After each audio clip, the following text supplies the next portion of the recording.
IVS ఈరోజు మనం DSC school assistant గణిత శాస్త్రము తెలుగు మరియు సంస్కృత అకాడమీ ఆంధ్రప్రదేశ్ వారి బుక్ అండి. ఇందులో సంభావ్యత చెప్పుకున్నాము, నిరూపక రేఖా గణితం గురించి చెప్పుకుంటున్నామండి. సో నిరూపక రేఖా గణితంలో కీ కాన్సెప్ట్స్ అన్నీ మీకు షార్ట్స్లో ఇచ్చామండి. జాగ్రత్తగా చూసుకొని అవి బాగా వచ్చిన తర్వాత ప్రాక్టీస్ చేసిన తర్వాత ఫార్ములాస్ ఈ బ్లాంక్స్ వింటే కనుక మీకు బాగా అర్థమవుతుందండి. కాబట్టి ఈ చాప్టర్ మొత్తం చాలా పెద్ద చాప్టర్ అండి. ఇందులో 300 బ్లాంక్స్ ఉంటాయి. సో కాబట్టి ఫార్ములాస్ బాగా వస్తేనే ఈ బ్లాంక్స్ బాగా అర్థమవుతాయండి. సో చూసుకోండి, ఇప్పుడు 68th బ్లాంక్ని చెప్పుకోవాలండి. చూడండి, సమాంతర పరివర్తన ద్వారా మూల బిందువుని -2, 3 బిందువుకు మార్చినప్పుడు కొత్త అక్షరాల దృష్ట్యా 1, 2 బిందు నిరూపకాలు డాష్గా రూపాంతరం చెందుతాయి అన్నారు. ఇవి H, K అవుతుందండి.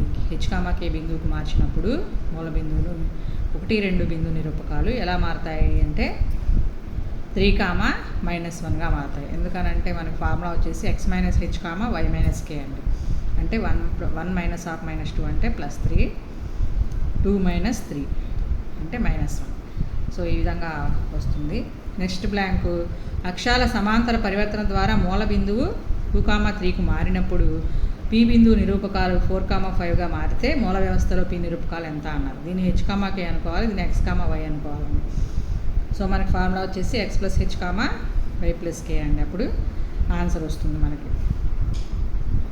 నెక్స్ట్, అక్షరాల సమాంతర పరివర్తన ద్వారా బిందువు 3, 0ను 2, -3కు మార్చడానికి మూల బిందువుని డాష్ బిందువుకి మార్చాలి అన్నారు.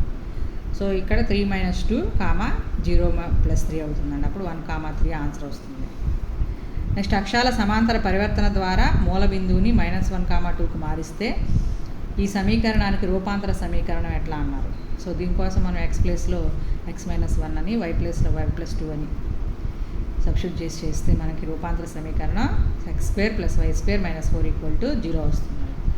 నెక్స్ట్, అక్షరాల సమాంతర పరివర్తన ద్వారా మూల బిందువుని 3, 4కు మారిస్తే రూపాంతరం చెందిన సమీకరణం వాళ్ళు ఇస్తే మూల సమీకరణం ఏమవుతుందని అన్నారు. దీనికి త్రో ఆప్షన్ అండి. సో త్రో ఆప్షన్లో మనము x + 3 y + 4, x ప్లేస్లో x + 3 y ప్లేస్లో y + 4 సబ్స్టిట్యూట్ చేస్తే మనకి ఆన్సర్ 0 వస్తుందో అది అవుతుంది. సో ఆన్సర్ మనకి ఈ విధంగా వస్తుంది. సబ్స్టిట్యూషన్ చేసిన తర్వాత x² + 2y² + 16 = 0 వస్తుంది. అప్పుడు వచ్చిన సమీకరణమే త్రో ఆప్షన్ ద్వారా థర్డ్ అవుతుంది. Next, 4x² + 9y² - 8x + 36y + 4 = 0 సమీకరణంలో మొదటి తరగతి పదాలు లోపింపజేయడానికి మూల బిందువుని డాష్ బిందువుకి మార్చాలి అన్నారు. ఫార్ములా వచ్చేసి -g/a, -f/b అండి. సో -1/, -4/4, -18/9. సో ఆన్సర్ వచ్చేసి ఇక్కడ 2g అంటే -8, g వాల్యూ వచ్చేసి -4, 2f అంటే 36, f వాల్యూ వచ్చేసి 18 అవుతుందండి. సో దాని ప్రకారం చేసుకోవాలి. ఇక్కడ -g/a -f/b అండి. సో 1, -2 ఆన్సర్ అవుతుంది. 30 డిగ్రీల కోణంతో అక్షరాలను భ్రమణం చేసినప్పుడు -2, 4 బిందువు కొత్త నిరూపకాలు అన్నప్పుడు x = -2 cos 30 + 4 sin 30 వేస్తాము. అప్పుడు -√3 + 2 అవుతుంది. y = 2 sin 30 + 4 cos 30 వేస్తామండి. అప్పుడు 1 + 2√3 అవుతుంది. సో ఆన్సర్ వచ్చేసి సెకండ్ అవుతుంది. నెక్స్ట్, 60 డిగ్రీల కోణంలో అక్షరాలను భ్రమణం చేసినప్పుడు కొత్త నిరూపకాలు 2, 0 మూల వ్యవస్థలో ఆ బిందు నిరూపకాలు ఏమవుతాయి అన్నారు. సో ఇక్కడ 1 cos 60 + 1 cos 60 + √3 sin 60, -1 sin 60 + √3 cos 60 చేస్తే మనకు వచ్చేది 1 + 1 -√3/2 + √3/2. సో 2, 0 వస్తుందండి. అప్పుడు 2, 0 దేనికి వచ్చిందనేది చూసుకొని త్రో ఆప్షన్ ప్రకారం చేసుకోవడమేనండి. Next, 68th blank, ax² + 2hxy + by² = 0 సమీకరణంలో xy పదం లోపింపజేయుటకు అక్షరాలని తీటా కోణం భ్రమణం చేసినప్పుడు a = b అయితే తీటా వాల్యూ ఎంత అన్నారు. సో దీనికోసం x cos θ - y sin θ, x sin θ + y cos θ ప్రకారం చేస్తే ఇక్కడ మనకి ఈ విధంగా 5/4 వస్తుందండి తీటా వాల్యూ. a = b అన్నారు. సో మనకి కాస్ సైన్ a = b అంటే కాస్ వాల్యూ సైన్ వాల్యూ 5/4 దగ్గర ఈక్వల్గా ఉంటాయి కాబట్టి 1/√2 కాబట్టి ఆన్సర్ వచ్చేసి 5/4 అవుతుంది. 45 డిగ్రీస్ కోణంలో అక్షాలను భ్రమణం చేసినప్పుడు రూపాంతరం చెందిన వక్రం సమీకరణము ఈ విధంగా ఇచ్చారు. అయితే వక్రం మూల సమీకరణం ఎంత? త్రూ ఆప్షన్ ప్రకారం అనేది కూడా ఇక్కడ 25 ఎక్స్ ప్లేస్లో x minus y whole square plus 9 of x plus y whole square equal to 225 into 2 చేసినప్పుడు మనకి ఈ సమీకరణం వస్తుంది. సో కాబట్టి త్రూ ఆప్షన్ ప్రకారం దీనికి ఈక్వల్ అవుతుంది ఆన్సర్. 5/6 కోణంతో అక్షాలను భ్రమణం చేసినప్పుడు ఈ విధంగా అది సమీకరణం యొక్క రూపాంతర సమీకరణం అన్నారు. x equal to x cos 30 minus y sine 30 అంటే x√3 minus y/2, y equal to x sine 30 plus y cos 30. ఇవి ఫార్ములాస్ అండి. మనకి రూపాంతర సమీకరణం కనుక్కునేటప్పుడు XY వాల్యూస్కి ఫార్ములాస్ ఈ విధంగా రాసుకోవాలి. దాని ప్రకారం చేస్తే మనకి ఆన్సర్ వచ్చేసి x² minus y² equal to a² వస్తుంది. ఇక్కడ ఎక్స్ ప్లేస్లో ఇక్కడ x² అంటే x√3 minus y/2 whole square అని రాస్తాం, plus 2√3 of x√3 minus y/2 of x plus √3 y/2 అని రాసి minus x plus √3 y/2 whole square equal చేస్తే 2a² వస్తుంది. అప్పుడు x² minus y² equal to a² అని వస్తుందండి దీన్ని సింప్లిఫికేషన్ చేస్తే.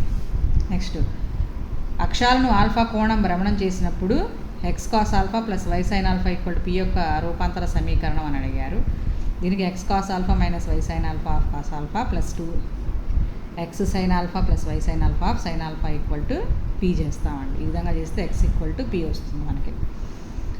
సరళ రేఖ y equal to √3x minus 4 y అక్షంతో చేసే కోణం ఏమవుతుంది? మామూలుగా మనకి వాళ్ళు కనుక్కోవడానికి m equal to tan θ that equal to √3 కాబట్టి 60 డిగ్రీస్ వస్తుంది. నెక్స్ట్ a,0 h,k 0,b బిందువులు సరేఖ్యాలు కావడానికి నియమం ఏమిటి అన్నారు. ఇక్కడ వాళ్ళు సమానం చేసుకుంటాము, ఏబీసీ అనుకొని ఏబీ వాళ్ళు బీసీ వాళ్ళు సమానం చేసుకొని చేస్తే మనకి ఈ విధంగా h/a plus k/b equal to 1 వస్తుంది. నెక్స్ట్ 2,5 x,3 బిందువులు 2 బిందువులు ఇచ్చారు, సరళరేఖ వాళ్ళు ఇచ్చారు. 2 బిందువులు ఇచ్చి వాళ్ళు ఇచ్చినప్పుడు మనకి x వాల్యూ ఏమవుతుందంటే y నిరూపకాల భేదం బై x నిరూపకాల భేదం is equal to ac. x value కనుక్కుంటే 1 వస్తుంది.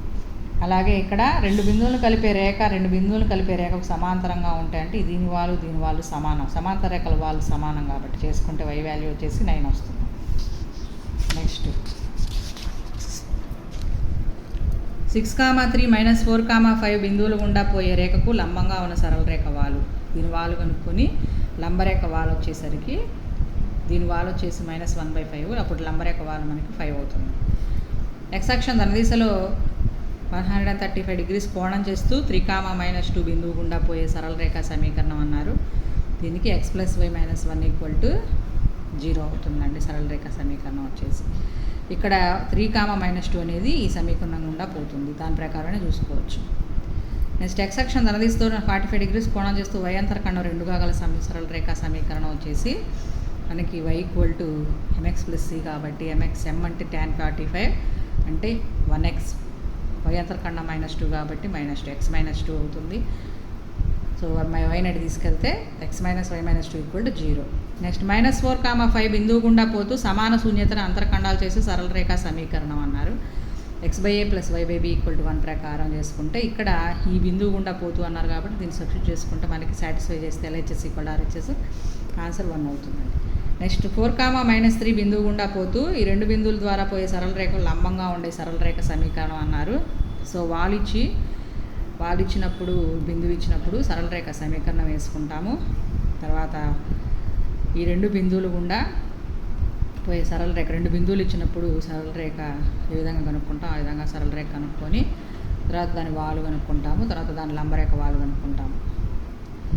తర్వాత ఈ సరళ రేఖ సమీకరణం ఏమవుతుందండి, లంబరేఖ వాలుకి బిందువు ఇచ్చినప్పుడు ఈ విధంగా వేస్తాం. y minus y1 of is equal to m of x minus x1. అప్పుడు 4th ఆప్షన్ కరెక్ట్ అవుతుంది. నెక్స్ట్ ఒక త్రిభుజ శీర్షాలు వచ్చేసి ఈ విధంగా ఇచ్చి b ద్వారా పోయే ఉన్నతి సమీకరణం అని అడిగారు. So 12x plus 5y plus 3 equal to 0 వస్తుందండి.